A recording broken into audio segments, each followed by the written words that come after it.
कतै नहोस् सबले राम्रो सुबाटो लिउन् बाँचुन् जेली खुसी भएर पछिका देउता सरी भइरहन् भन्ने चिन्तना लिएर मार निजको वैकुण्ठ छाडिकन नाना कष्ट उठाउने प्रभुजीमा लागोस् हाम्रो मन माछो भई पहिल्यै डुली जलजीमा रक्षा मनको गर्यौ फेरि कुर्म भएर मन्दरकमा आफ्ना पिठ्यौमा धर्यौ मार्यौ दैत्य बराबरै पृथ्वी ल्यायौ जलैमा गई ठुला दैत्य थिए हिरण्यकशिप मार्यौ नृसिंहै भई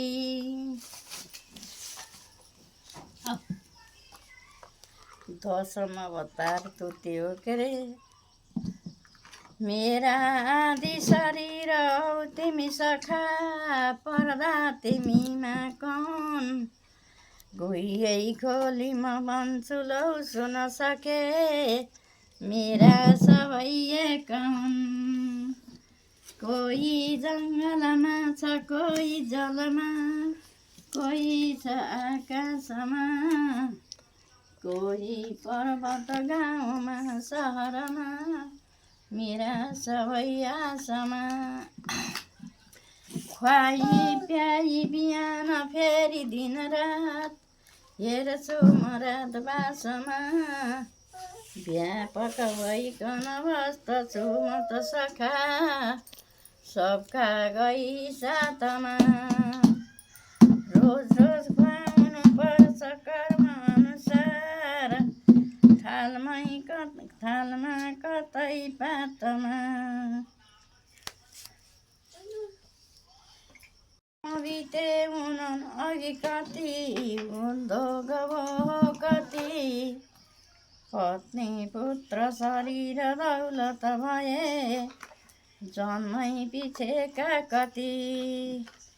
मेरा ती सब थिए भने किन छुटे अहिले म एउटै किन तस्मात् केही पनि छैन आफ्नो बसमा यही सोच रातो दिन